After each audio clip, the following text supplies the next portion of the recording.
All right, you guys. USA versus Mexico. The Gold Cup final is tonight. A big game, the two biggest teams in CONCACAF, despite our northern neighbors' claims to being king of CONCACAF. Haven't won a trophy in 25 years, but still fancy themselves kings of CONCACAF. Couldn't beat Guatemala, even though we did squeak past them, so we shouldn't be bragging about it. But regardless, we got to the final. And this is the final that CONCACAF wanted for sure, right? They wanted the USA versus Mexico. Canada's trophy drought continues. And it's going to be a fun final because I think on paper, Mexico has the better team. Um, but the US, you just never know. It's one game, right? And I think, like I put on Twitter, my heart thinks we're going to win today. But if I'm just using my brain, I think Mexico is going to win. I think that we rode our luck a little bit to get here, and we didn't always have maybe teams that had the quality to punish us for our mistakes. But in the end, we'll see. It's USA Mexico. The good thing about USA Mexico is it's unpredictable. The best team doesn't always win. It's high intensity, high drama. The moment can get to people. And I think whichever team manages those moments better in today's game will emerge victorious. So smash the like button, guys, if you haven't done that already. Tac is going to join us in just a second here.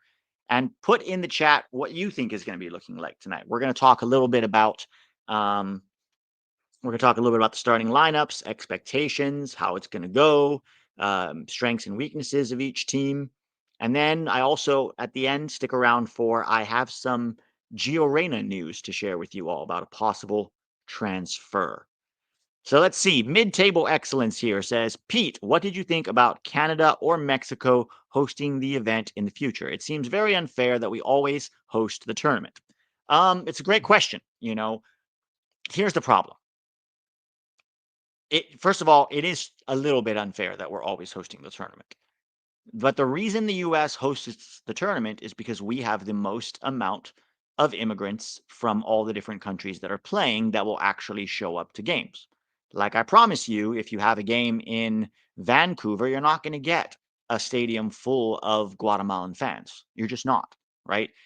That's reality. Same for Jamaica. Like the US is really the place where, because we are a very diverse country, we can have fans from all over CONCACAF who actually live in the US who can come here and, show up to games. Now, you could maybe say Mexico and the US could joint host it together, right? Maybe have the final in Mexico once in a while.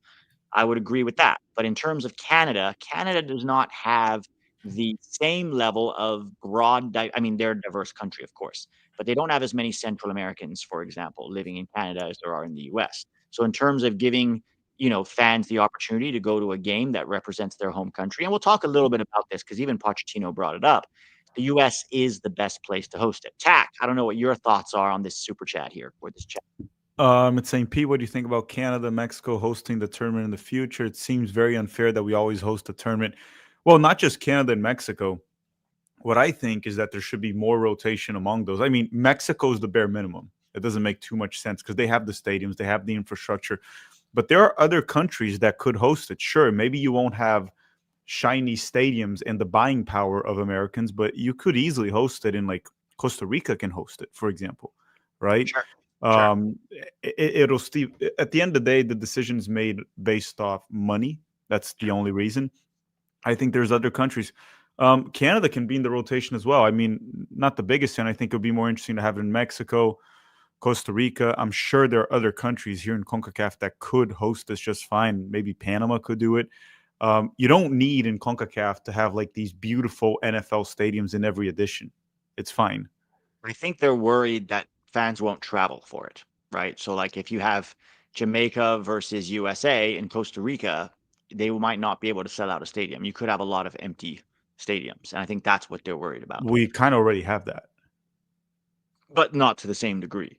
Well, Not to the same if degree. you put it in Costa Rica, all the Costa Rica games, for example, will sell out. I'm Sure, sure Mexico will probably sell out too. Mexico And will. Costa Rica is a pretty popular destination among Americans. I would gladly travel to Costa Rica to watch games. I mean, obviously, it's and here's my question to you too, Pete. For example, if you live in Florida, right? Is it cheaper to go watch the Gold Cup in Costa Rica or in the US? It's cheaper depending on where in the US it is, but I think it's more of a mentality. Like, how many USA fans would actually travel to Central America to watch a game? We saw this in World Cup qualifying, right? How many American fans would show up to Costa Rica or Jamaica? A few, but not remotely as many as would show up for, the home games, obviously. I mean, So I think we don't even have Americans showing up for our own games. not Like, enough. you not Americans, sorry, Americans are showing up, US men's national team fans. Yeah, So, I think that we could have it in Mexico. I don't know why we don't have it in Mexico anymore outside of money, right? That's the only reason. But Costa Rica can host it. Canada, I don't know. I don't know if I'm a big fan of Canada. It's also, um, if we're gonna switch from the US, you might as well go more towards towards Central Central America. America. That's what I would Yeah. do. Yeah, Canada is far for a lot of people to travel, especially if you're going from Central America, It's not cheap. and it's not cheap, and they just don't have as many, Central Americans living in Canada as are living in the US. So I understand the reasons why the US hosts it, but it is unfair. You're right. And for us, from a USMNT point of view, it actually makes us worse because we're terrible away. And frankly, how many away games are we playing this with no World Cup qualifying this cycle? We're not playing enough away games. I think in this cycle we've only played one away game to Jamaica, right?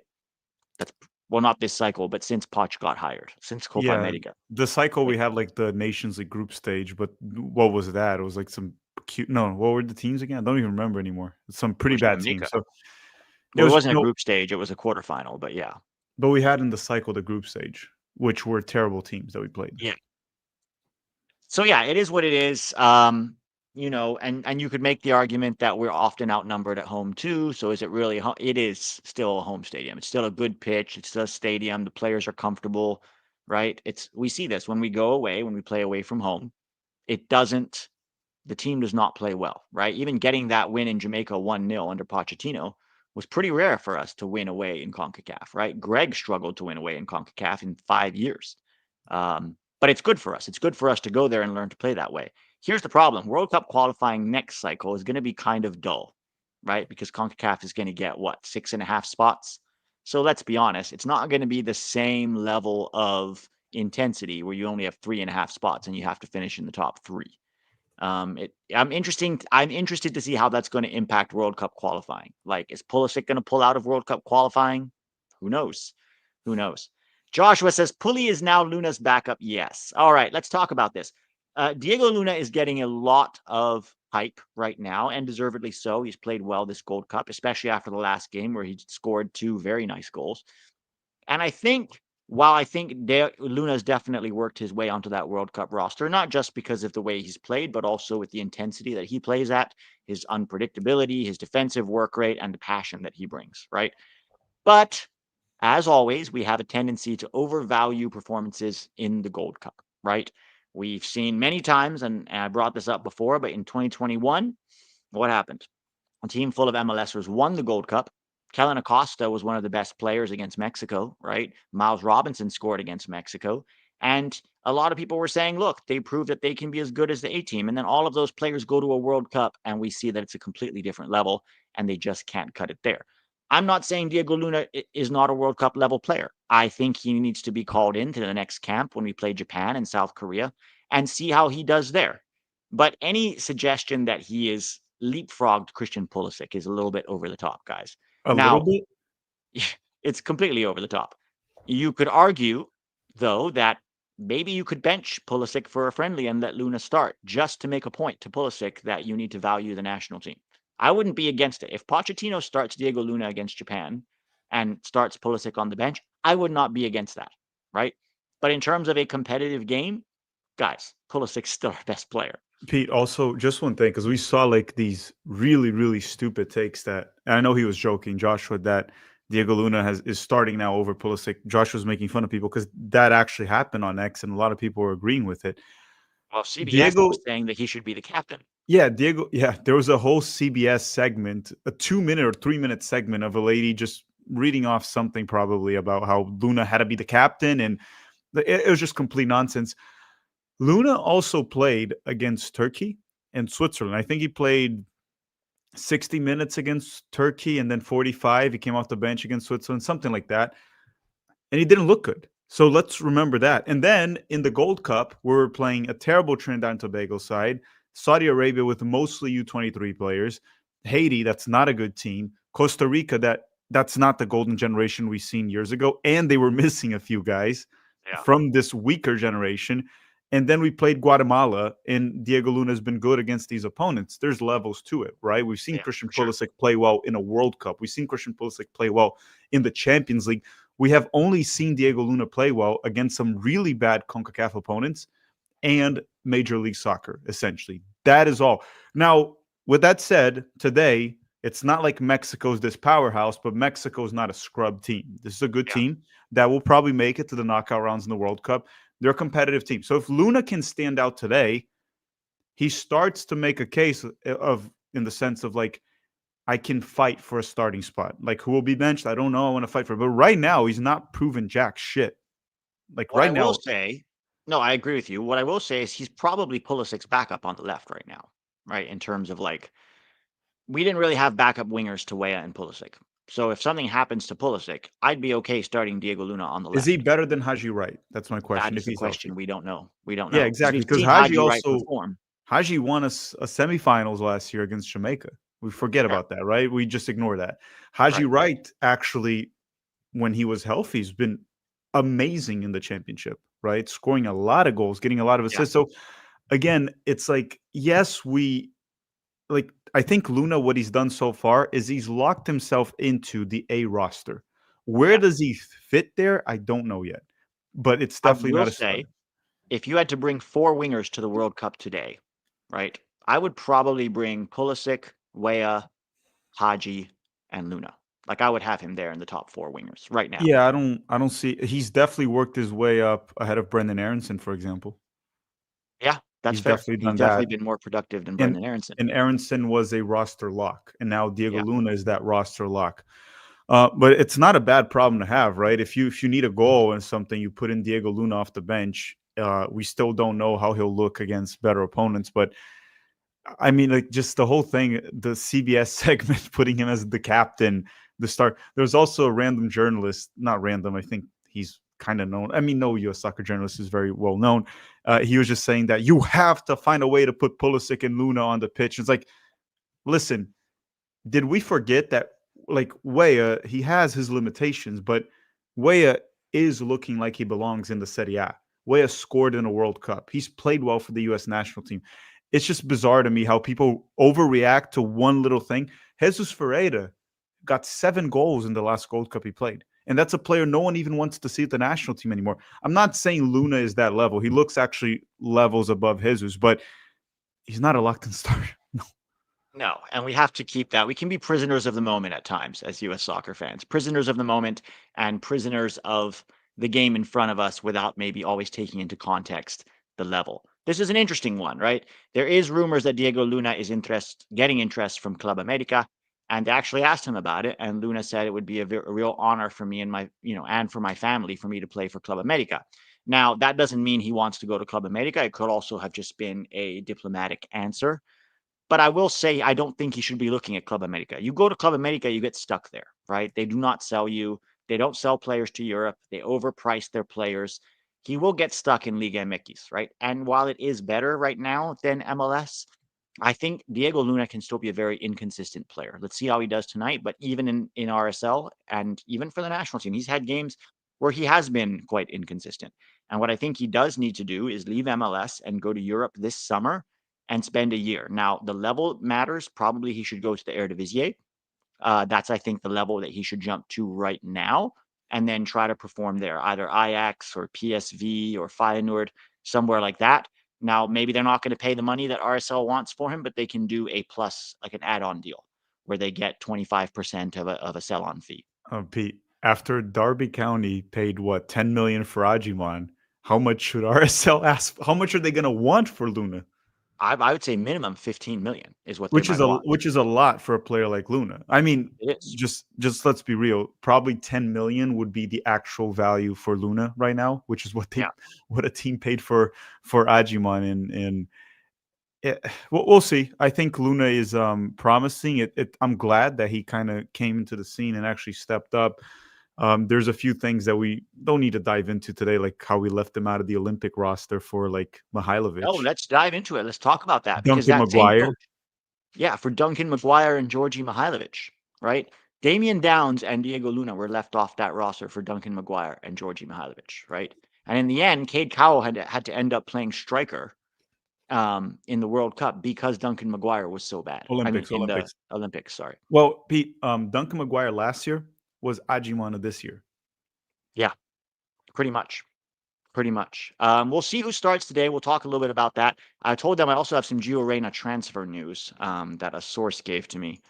Some positive transfer news, actually. We'll see what ends up How happening. reliable is the source on a scale from 1 to 10? Very reliable. You know him. You know him quite So well. like a 9.5. 8. I would say 8 out of 10. Okay, that's good. Generally reliable. Doesn't always get it right, but generally quite reliable.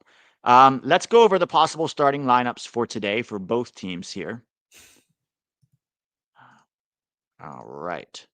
So let's start. We won't start with Mexico. We'll start with the home team, which is us. And frankly, I watched the press conference, Potch's press conference, and this was the starting lineup in the last game. Do we think so? Obviously, it's going to be this is what it was: Matt Friesen goal, Freeman on the right, Arson on the left, Riemann Richards as center backs, a midfield trio of Malik Tillman at the 10, and Luca De La Torre and Tyler Adams in the double pivot.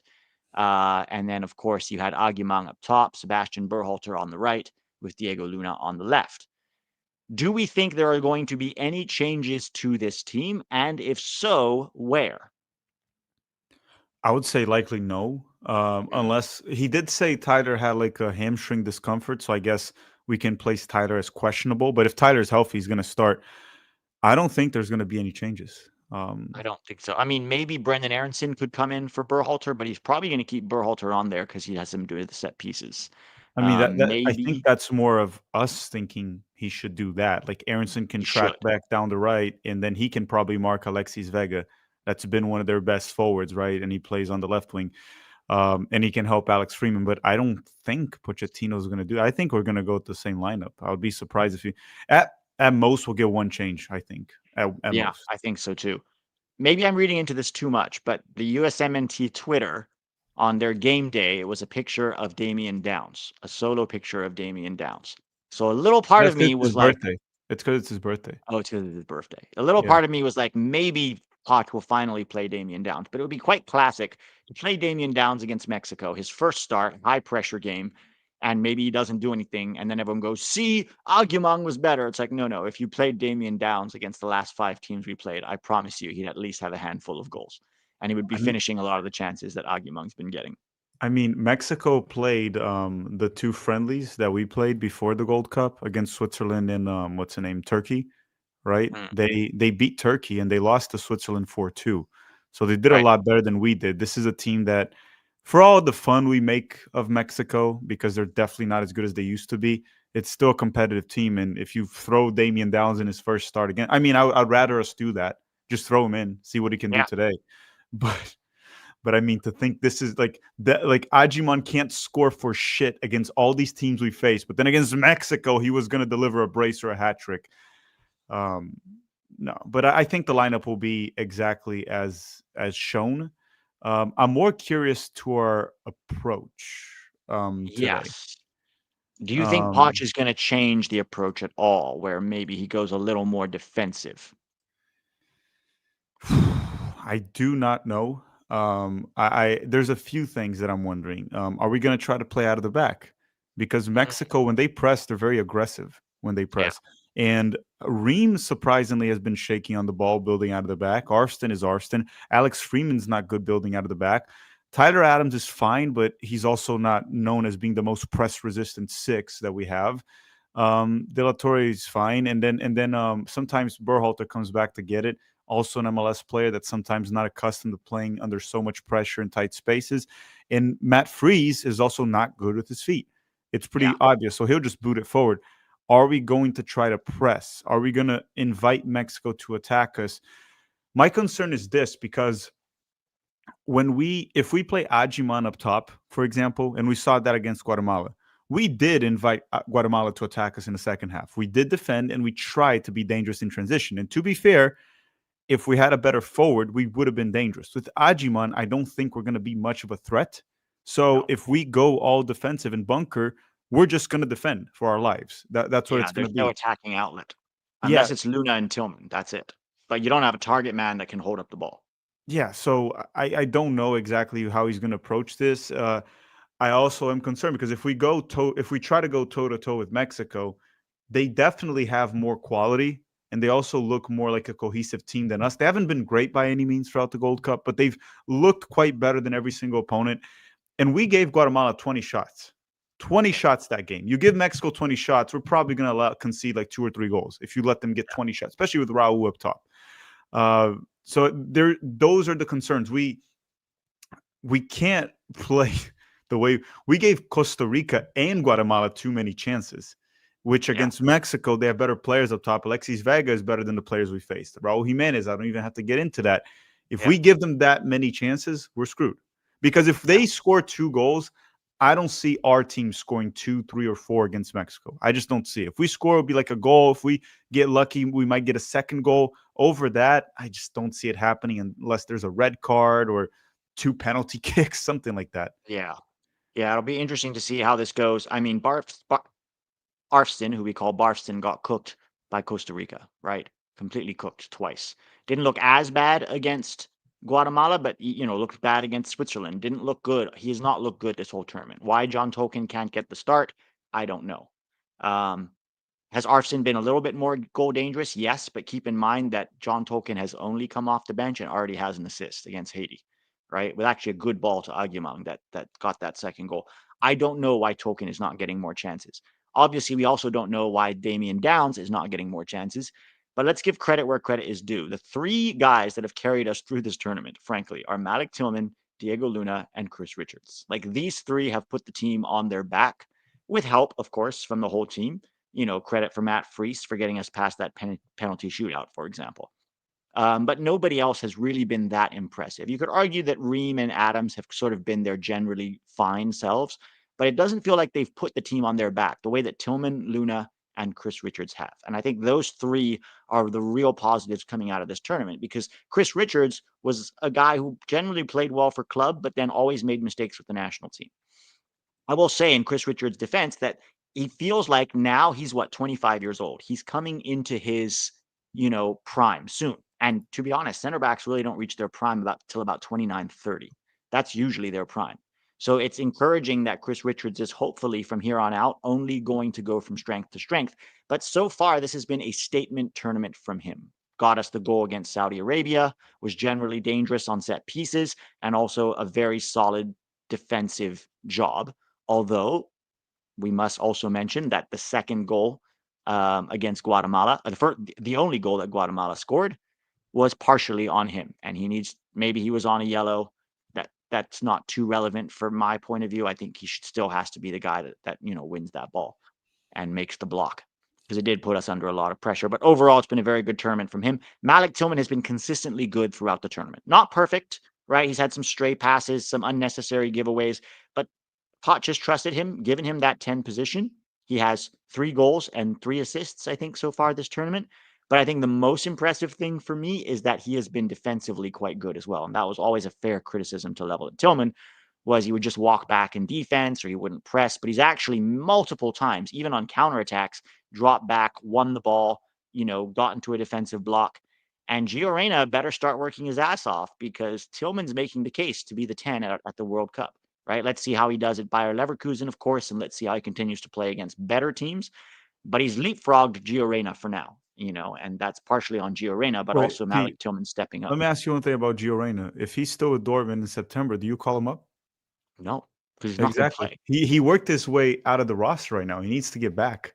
Yeah, Like, get back in the roster. And I do have some Gio Reyna news, which we'll talk but about later. but Pete, the other thing about Gio too is like, why did he go to the Club World Cup to not play at all, where he could have been here with the national? Like that, something has to come from him too. He could have just told Dortmund, like, listen, guys, I need a new club. You guys want me to go? I want to go. if I'm not going to play here, the best way to market myself is to go to the Gold Cup and play, right? Here's my question, though. Would Poch have called him up? Yeah, maybe Pochettino didn't want him either right now. I mean, Poch didn't call up Scally, and there was no reason for that, right? He didn't call up Sargent. He didn't call up Tessman or Busio or Aiden Morris or CCV. Some of those guys you could make different cases for, but it's hard to know how much of that was on Gio Reyna and how much of that was on Mauricio Pochettino. Gio Reyna needs to sprint. I'm just going to say this right now. Like, I don't think I've seen him sprint in 2 years, and I think I know why. People say it's laziness. I actually don't think it's laziness. I actually think he's afraid of pulling his hammy again, and so he doesn't want to go into a full sprint. But guess what, buddy? You're a professional soccer player. You have to sprint. There's no two ways about it. You can't be scared of re-injuring it. If it's so fragile that you cannot sprint at all, you probably shouldn't be a soccer player. That's just reality, right? But Gio has a lot of work to do in the coming season to regain his place in this roster. That's a separate issue. He's not here right now. I do agree with you, Tac, that it was completely useless for him to be with Dortmund during this Gold Cup. Even if you wanted to start him and Tillman, you could have also started him on the right. And by the way, talking about Berhalter set pieces, Gio Reyna is a better set piece taker than Sebastian Berhalter. Even against Canada, remember he came on for 15 minutes, and yeah, he didn't look good, but he did also create 3 chances with his set pieces. So Gio Reyna is a separate thing. This is the starting lineup. Let's talk. Let me read a couple super chats here, and then we'll do Mexico's potential starting lineup. Yo, what's up, pimps? Love that. I'm totally freaking out for today. I just hope USA Pride shows up and we put up a fight. Also, got my tickets to Superman. Yeah, Superman comes out this weekend for any fans of, I think it's DC. Superman is DC, right? Correct. Yeah, then good luck. It's supposed to be good. I have not seen it, so I can't comment on it. But yeah, good luck. I agree with you. I think we want to put up a good fight today, whatever the outcome. Like we talked about earlier, Mexico is under pressure here, not us. Because this is our B/C team, which some people are arguing with me about on Twitter, which we can talk about too.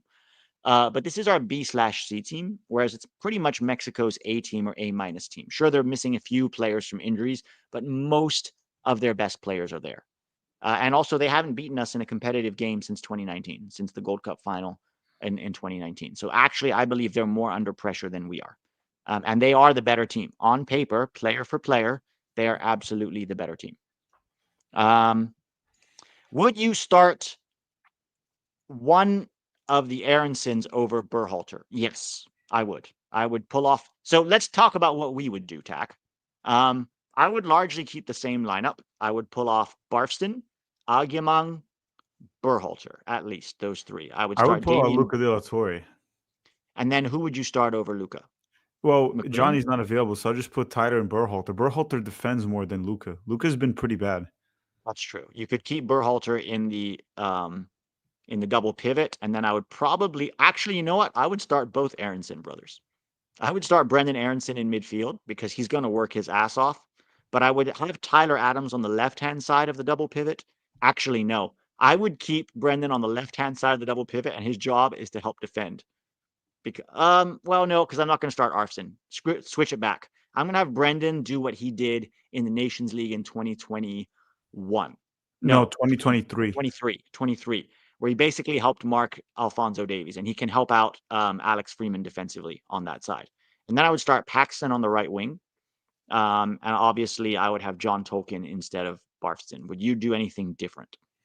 I would probably go with Sebastian Berhalter and Tyler in the double pivot. Token on the left back position. Damian Downs up top for Ajiman. People are going to say, but is Damian Downs better than Ajiman? I don't know. I just don't think it'll get worse than Ajiman. So I would at least try it. Give him 60 Yeah. minutes. If it's not working, then fine. Throw in Ajiman, Brian White. It's just, I Brian don't think. White, who hasn't gotten chances either. No. So just kind of like, if it's not working, we try someone else. And then I would actually put Brendan Aronson on the right wing because he'll track back, he'll hustle. And then the 60th minute, he can come off for whoever we want, depending on how the game's going. Jack McGlynn is an option, probably tuck inside. De La Torre. Who else? Quinn Sullivan, if you need to attack. That's another Yeah, option. But that's probably what I would do. yeah. Um, and then this one's from Sebastian Cruz. Are we overreacting on Tillman since he has only performed well in the Gold Cup against subpar opponents like y'all Can were talking I about can Luna? Can I talk about this one? 'Cause it's an Yes, interesting one please because do. people are going to say you're being hypocrites about Diego Luna versus Tillman.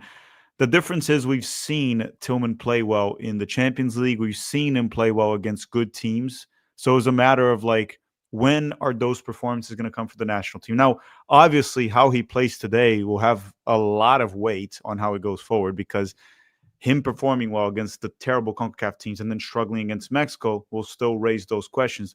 But the difference is we've seen Tillman play against some very tough opponents. Now, have you seen Diego Luna ball out against a really good opponent?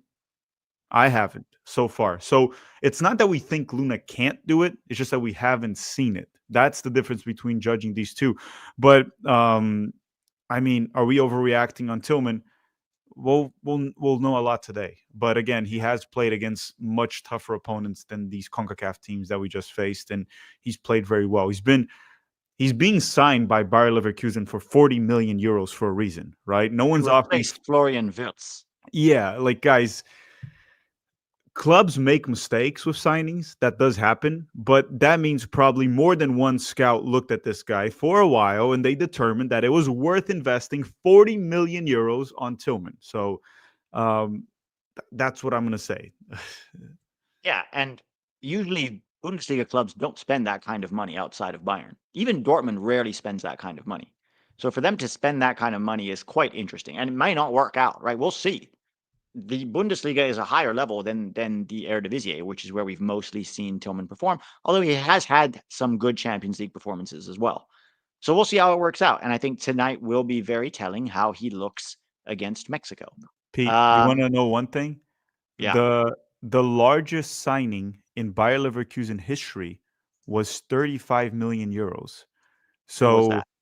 it was Jarell Quansah, English center back from Liverpool. They just signed him this summer. They just signed him now because they got the Wow, Florian Wirtz money and they're reinvesting.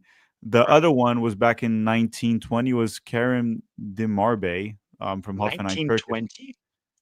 Oh, sorry. 2019, 20. 1920, like 1920 season, which is Okay. 2019, 2020. So Tillman with that, if it's 40 million euros, as it's been reported, it would be the biggest transfer fee in Bayer Leverkusen history. Yeah. Yeah. So, I mean, a lot of pressure, and also who he's replacing is a lot of pressure.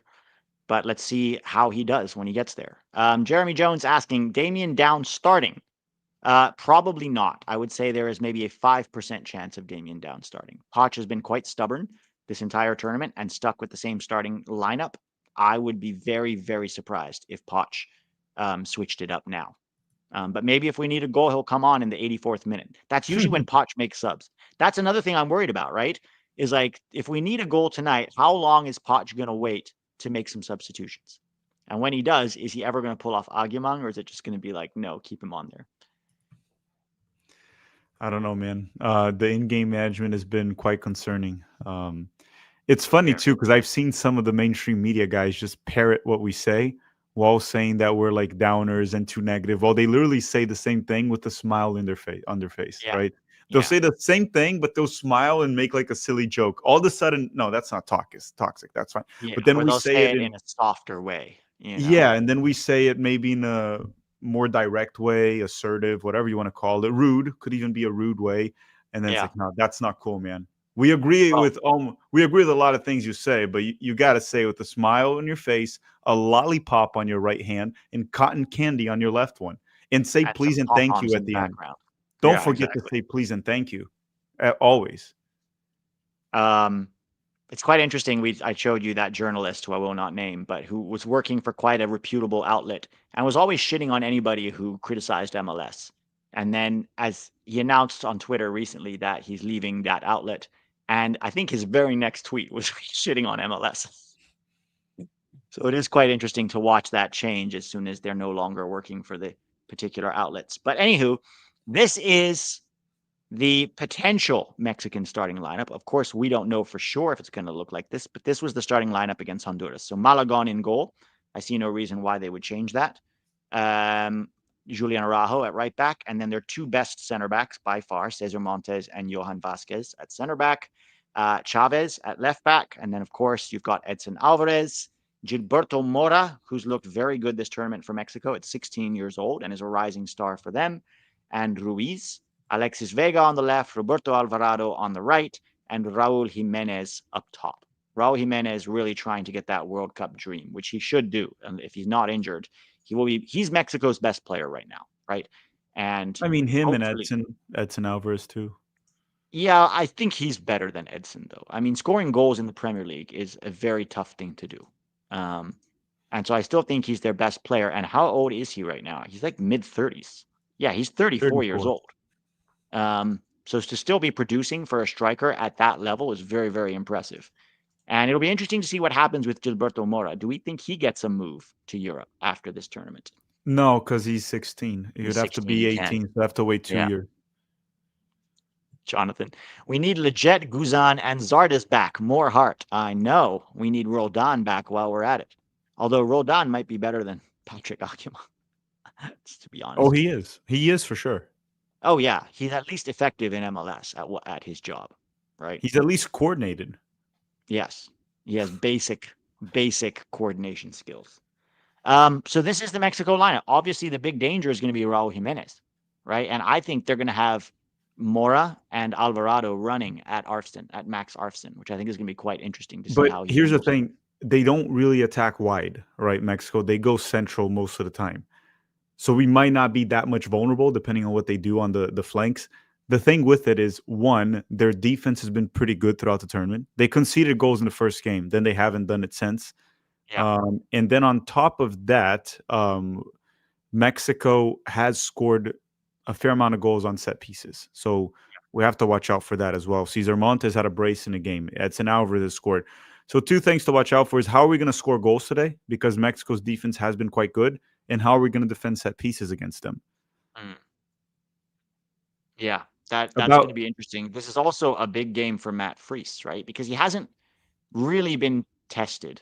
And I know that's silly to say because he has actually made some mistakes when he has been tested. But I think if anybody's going to test Matt Freese, not just his shot stopping, but his positioning, his reading of the game, his coming for balls, his command of the back line, and certainly his playing out of the back if we end up doing that, it's going to be a pretty good test. How does he perform against Mexico? If he wants to usurp Matt Turner, which is not hard to do these days, he should have a very good game against Mexico. If he plays hero against Mexico, then he will be making a stronger case to be the number one going forward, right? Um, Digital HD technology. Pete, did you see the match Kevin Sullivan started for Philly's recent MLS match? I saw the first half. He was not good. He's 15 years old. I don't expect a 15-year-old to be good unless it's a very exceptional 15-year-old. You saw the whole game, Tech? yeah, pretty much. Well, he was subbed out around the 60th. So then after that, Yeah. no, I got better things to do after that. But yeah, like as expected, it is mostly marketing. He's not ready for MLS at age 15. Now, could he be next year or maybe when he's 17, which would be 2 years? Actually, end of next year, he'll be 17 because he turns 16 in like 2 months or September. so. Yeah. But it's pretty noticeable that he's not ready for MLS right now. And I mean, Yeah. even if you don't rate Major League Soccer, how many 15-year-olds in the world could play in MLS and be effective? I'm not here to make excuses. Honestly, we talked about Kevin quite a bit. We don't Yeah. really know his potential. I don't see a world-class potential like some try to sell to us. I don't see it. I see the potential to be a good player, Yeah. And obviously, he's not like a Lamine Yamal that is ready at age 15 to play in a professional first division in any decent league, like MLS, for example. Yeah. So I don't know why they're doing this due to marketing. The kid is not ready, Well, and yeah. also Quinn Sullivan is not there, right? He's with the US at the Gold Cup, so that could play into it. They just don't have enough guys. But yeah, But I it's very mean, like obvious. I mean, they need to Daniel Lovett find. shut him down effortlessly. They don't like he shouldn't be honestly he should be training with the first team, but he should be all the minutes, everything with the second team. It Yeah. doesn't make sense. He looked out of place, guys. Yeah. That's the He did truth, not which look is like he not was playing. concerning because he's 15. I Yes. I would be stunned if he came in and just like bawling out. Like if he did that, I would even say, guys, maybe just bring him into the national team because he might not be effective now, but just get this kid acclimated because if you can play in MLS at age 15 and be a good player, that is a very high ceiling. But remember when Jim Curtin said, Jim Curtin's not the coach right now, but he's like, no, he is ready and all that, this and that. And Cavan has come in a few games and gotten a few minutes here and there. This wasn't his MLS debut, it was his No, first start. he And played 45 minutes in the last game. yeah, and then Jim Curtin said this last year, so a year ago, that Cavan was ready. I'm sorry, what we saw yesterday, he's not ready, which is fine at his age, but that just Yeah, comes to show that MLS is just trying to milk the player as much as they can, which is yeah, quite embarrassing and sad for this, even for this league. It's a little sad. Leave the kid alone, let him yeah, develop. Thank you for giving him this experience, but that's also how you can burn out a player because yeah. it's almost like, depending on how bad the player does, it's almost like a humiliation ritual at this point. Yeah. Well, also during the game, they talked about, like the commentators, that's all they were talking about was Kevin Sullivan, and they kept cutting to him. They would keep cutting to Kevin Sullivan, even when he would not do anything. And I was like, guys, leave the kid alone. Talk about the game. If he does something great, sure, be like that was incredible, but he didn't, and it's fine. He's just not ready. He's 15, and I don't think he's ready for MLS. Maybe next season he'll be ready for MLS. But it is what it is. At least they're trying. Credit to Philly. Of all the MLS franchises, they at least try to develop players, and they have developed a few decent to good, USMNT players. Mark McKenzie, the Aronson brothers, Kevin Sullivan. Right, there are a few guys that you can give them credit for. Um, but yeah, I just think Kevin Sullivan is not ready. So that is the potential Mexico lineup that we will see. I think Mexico will have a lot of the ball. I do. And Javier Aguirre is an interesting thing. Both him and Pochettino coached Espanol at some point in their career. So it's like the Espanol derby. Um, it'll be interesting to see how he has this Mexico team set up and how he nullifies the threats. We're worried about Pochettino and his reactions to what's happening in the game because so far in this tournament, and frankly, in his whole career, he's had this problem. He had it at Chelsea, he had it at PSG. He doesn't react quick enough to things that are not working. And that sometimes comes back to bite him in the ass. So it'll be very interesting to see what he does today, you know, tonight. A big test for Pochettino. If he doesn't win it, should he be fired? No, just because. I mean, you can argue one of the reasons he won't win it is because of the starting lineup and the roster that he picked. Right, this is his roster and his starting lineup. Mexico has a better team. If he wins it, great. Then at least gives people some excitement going forward. As we get into the World Cup, and then obviously we have the under 17 and under 20 World Cups later this year. But he should be under pressure, right? He should be under pressure for the way this team has played mostly. Like we didn't look good against terrible teams. We squeaked by most of this tournament. And if he doesn't win against Mexico, I don't think it'll impact his job at all. I think he could get thrashed 5-0 by this Mexico team. And people will be mad, but I don't think US soccer will ever consider making a change. Yeah, I mean, I don't have anything else to add to that. I'll say this. He talked a little bit about the Guatemala game, and he talked about the Guatemala fans and how they have a lot of passion and they have a proper football culture and how they hate to lose. And he even talked about, he sort of like felt like he was taking shots at some of the A team players again. He was talking about how, it's not just come in here and play the game. And if you lose, it's okay. Nothing Did happens. you see the interview today in Spanish? He seemed bothered about Pulisic's interview on CBS again. He Oh, mentioned really? it. What did he say? Well, it was in Spanish, and I can understand Spanish, but my Spanish is not great. But he was like, just he said it again about how he wanted Pulisic there during the summer, and he emphasized it, how it was Pulisic that didn't want to be there, and not him that didn't want Pulisic for the Gold Cup. He's kind of like Yeah. saying, I wanted him for the entire summer. He didn't want it here. But in that Yeah. interview, he made it seem like it was the other way around, that he Mhm. wanted to be there for the friendlies, and then so he doesn't seem to be happy with Pulisic. Um, I'm very interested. Do you think there is a world where Pulisic's not called in September? I think it's possible. I He, don't think he it's he likely. implied that in the interview a little bit. Not that he wouldn't call, and he's like, yeah, he's a player that we're looking at, and he will have opportunities if he's playing well. Um, I'm very like I'm actually looking forward quite a bit to that September roster of what Pochettino will do after this Gold Cup, because we heard about Pulisic kind of rejecting the call up because he only wanted to play the friendlies. I wonder what other players rejected the call up as well, and how that will impact, right? Sometimes, and we talked about this before, I think at the end of the day, quality should be a priority, but I wonder how much he wants players that fight for him more than like players that um, just want to be there to play golf. And by the way, Weston McKennie the other day posted on his stories like he was in Miami, I think. He's like, "Hey, anyone from Miami that is really good at golf or something?" Um, so that's what I'm wondering of like what will happen in September. Because September we start the World Cup preparation. Those are Yeah. friendlies looking into 2026. So what I want to tell everyone here is based on my experience with World Cups, following Brazil, following the US, usually the roster you get a few months prior is already the World Cup roster. And the changes will be more or less with injuries or something like that that can happen. But when you're getting closer to the World Cup, even players that perform very well closer to the World Cup, they don't have enough time to get an opportunity. And we have Yeah. September, October, November, then we have March, and then the World Cup. So 4 more camps. The roster you see in September will probably be 95% the World Cup roster. Don't forget about January camp, where we can hype up some mid LSers and try to see if they can work their way into the World Cup I was roster. hoping we wouldn't have that in 2026, but it'll happen, won't it? Absolutely. You know what? I think it should. I mean, we have the under 17, under 20 World Cup later this year, and the MLS players who play well in those tournaments should just be the ones get called up to January camp. Yeah, Honestly, it should be a youth like camp. just bring Kevin Sullivan. You know what I mean? If he plays well at the under 17 World Cup and he's playing for Philly, just bring him in. At least Agumung won't be there because he'll be at Derby. Yeah, I mean, the U17, U20 World Cup is interesting because we have a few players that like Noah Kai Banks could play the U20.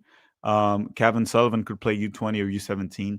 Maxi Cariso, for example, can play U20, U17. Yeah, Mathis Albert can play U20, U17. So there's a few yeah. players that are interesting. That might be the most exciting thing this year. Julian Hall is another one, the Red Bulls kid that can play Yeah. both. Cole Campbell can only play U20s, so we'll have to wait and see. There are some interesting center backs coming up in MLS that could play the U17 World Cup. Ian James played really well at 16 years old for Sporting KC. You've got Christopher Cups. It's gotten a few games now in Chicago. Obviously, there's Neil Pierre as well. And then there's another kid in Nashville, Chris Applewhite, who got his first start. And they're all like 16, 17 years old, which is good start for young center backs. And what I notice about some of them, especially with Ian James and Neil Pierre, is that they're quite good with their feet, which I've been enjoying. Cups and Applewhite, not as much, but those two do. Anyway, we're going to end this here. But before we do, I have heard from a source that I think is generally reliable that the two clubs that have talked to Dortmund that have actually offers for Gio Reyna are PSV Eindhoven and Lyon.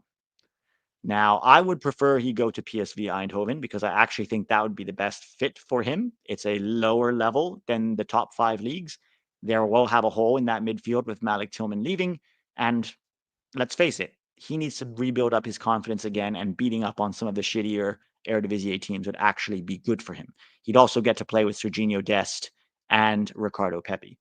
Lyon is an interesting one because they seem very confident that they're going to get promoted, or not promoted, but that Not their relegated. Not relegated. relegation is going to be overturned and they'll be back in the first division. I wait to see that. Number one, I'm not sure that's going to happen. We'll have to wait and see. But also, I'm not sure the French league is a very physical league. And I'm not sure that would be so good for Gio Reyna right now. Both in terms of the quality of it, I don't think he'd be dropping down enough of a level. And also the physicality of it might not be good for a guy with injury history. And so I actually didn't think PSV was on the table because I thought there's no way Ernie Stewart would want to deal with the Reynas again. But this is what I've heard. We'll see if it's true. It's generally a pretty reliable source. Um, and honestly, I would be fine with both of them, but I would much prefer PSV. I'll believe it when I see it. I don't know Yeah. if Ernie wants to deal with this again. And about Lyon, who's he replacing? Cherky? Yeah. He may go sit on the bench at Lyon. That's the other thing. Yeah, If he he's does. not You know, replacing Cherky. Not at that level. And also in France, like Messi, Neymar, they all complain about the physicality of that league. Not complain, but talked about it. You're gonna put yeah. Gio Reyna that gets injured. Someone flicks him, he's injured. He's gonna go to that league. He needs to go to a league where players can stay a bit more fit, a bit more healthy, like La Liga. Yeah. But or even even the then, I Serie don't A. know if he's ready for La Liga or Serie A, to be Well, if he's honest. not ready, he never will be. But just like Well, in the sense ideally, that I think PSG. he needs to drop down a level instead of just go make a lateral move. Like, in other words, a Yeah, lateral move might not be the best thing for him right now. they're saying, yeah, guys, I know Cherky is gone. That's why I said who would he replace? That's why I said Cherky. Like replacement means someone is gone and you're replacing him. That's literally Yeah, what I said. that's a poor replacement based on Yeah, that's his. why I said who is he going to replace? Cherky, and I don't think he's at the level to replace that player. So I don't know. We'll wait and see what happens after the Gold Cup. I'll tell you who the source is after we get off stream because I can't out them here. But guys, thanks for hanging. Hit that like button before you leave, and obviously tonight we will see you. What time are we starting the pregame, Tac? The game's at 7, right? We can start 20, 15, or 30 minutes before. We'll see if there's a lot to talk about. Let's see the lineup and since it's US Mexico, maybe 30 minutes. We'll figure out. We'll figure it out. Okay, Anywhere and so between 6:30 to 7, we'll be live. Something like that. Eastern time. Yeah. Another thing, so we'll do that obviously, and then post game will be at 11 Yanks. Before you go, if anybody likes movies, I'm just going to plug my new channel, Pete Reviews Movies. Go check it out. If you like watching, I've reviewed some of the latest films. I'm going to try to do one of these every week when new movies come out. So if you're interested in that, go check that out. It should be pretty easy to find. But today is about soccer. It's about the Gold Cup, a big game, a big rivalry, and a lot of pressure on both teams. Thanks for hanging, guys, and we'll see you in a couple hours.